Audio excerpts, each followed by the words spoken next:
Let's talk Cubs. What do you, like that to me has always hit. I was waiting for them, that number to change. In fact, they are outscoring teams even better. What do we think of the Cubs? Yeah, the plus 52 is something that really means something to me as well. I think the run differential over the course of a season, you showed that the Rangers and the Rays had huge run differentials. Now, remember, they did a lot of that in the first 2 months of the year. They've come back to the field of late. But the Cubs number, plus 45, excuse me, that number really means something to me. The Cubs are in a strange situation.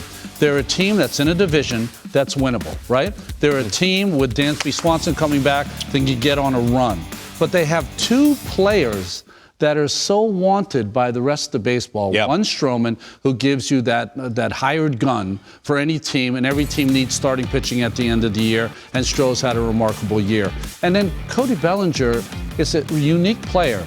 Are you getting the MVP and Rookie of the Year of times gone past? Because he's having a July like he used to have when he was in a Dodge uniform at his best. And he also gives you flexibility.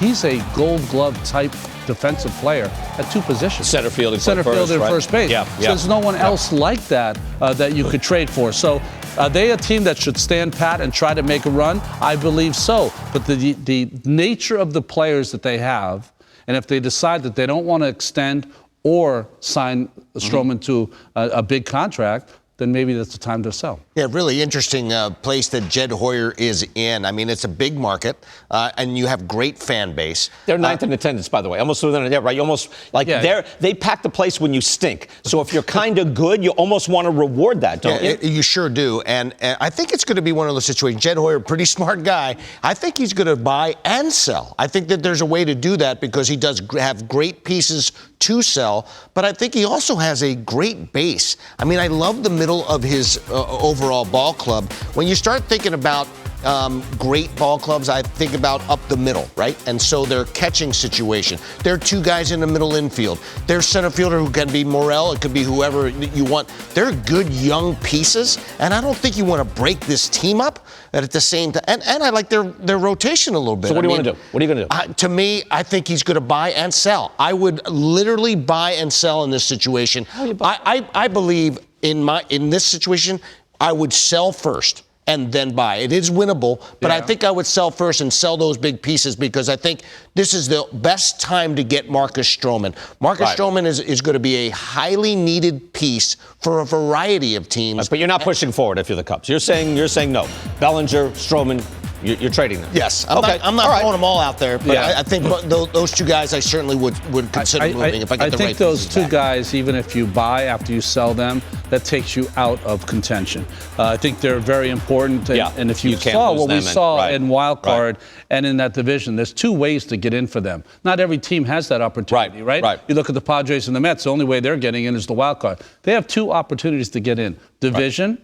And, of course, the wild card as well. Right. It's an interesting spot. Right. You got to make your choice, either in or you're out. Meantime, let's play America's favorite game show. We haven't done this in a while. It's just one play, but this is amazing. Hit or error. And you're thinking, well, why would you even bring that up? And you're thinking, wait, Angels-Tigers, 6-4 game in the ninth. Men on second and third, Mickey Moniak.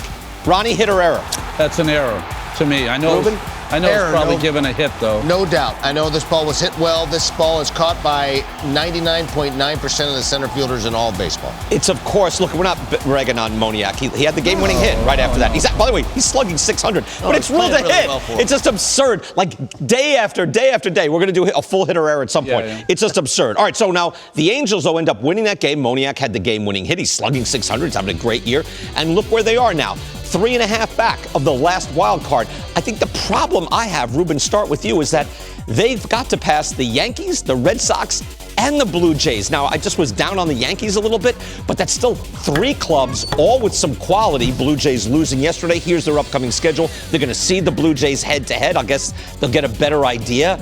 But, man, it seems like such an uphill climb to me. This is not a contending team in my estimation. It's just not a good enough team to be a contender. I know that they have talent.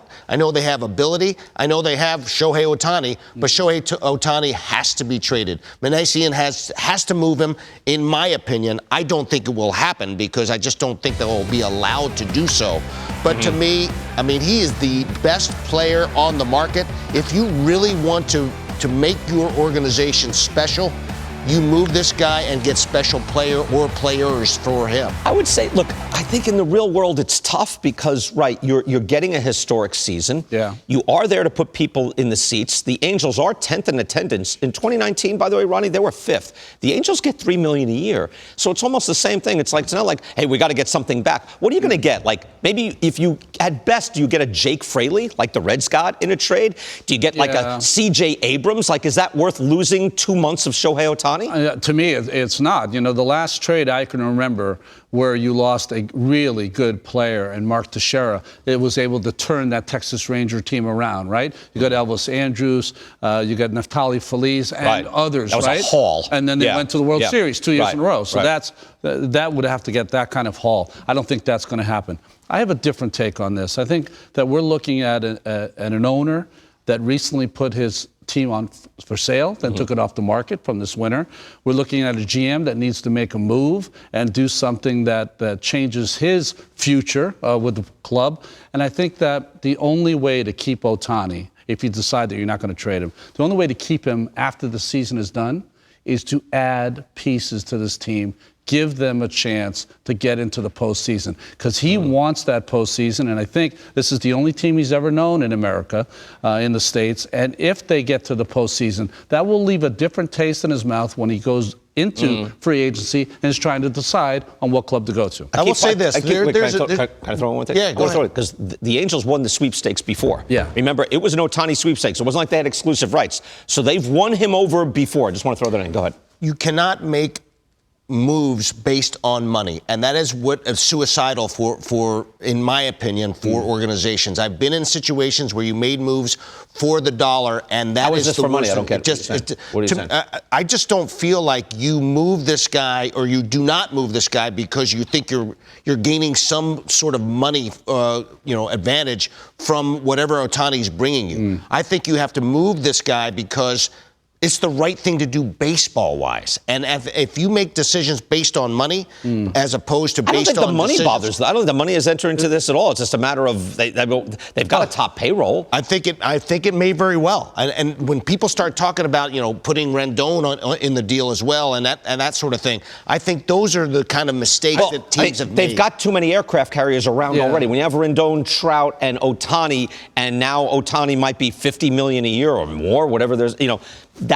You can't have too many of those around, no matter what your payroll is. I totally agree with that, except if you start thinking money first instead of talent first, then you're making decisions that are going to kill you for a long, long time in your organization. I just think that with Ohtani at this point, it's not really money. It's public embarrassment. You don't want to be publicly embarrassed to trade Ohtani. I agree. That's what it's about. So add pieces, add postseason experience, add toughness, and take a shot. And if you get to the postseason, somehow with this ball club, you got a better chance of signing him when he's a free agent. Yes, I completely agree with that. And I was just looking. I was like, all right, so Neto's back, right? Yeah, but he hasn't played in a couple of days. He's got back. Drury's on the IL. Rendon's on the IL. It's like, oh my, Trout's still on the IL. Yeah. He's coming back, but it's like, if everyone could just play, we might have a shot at this.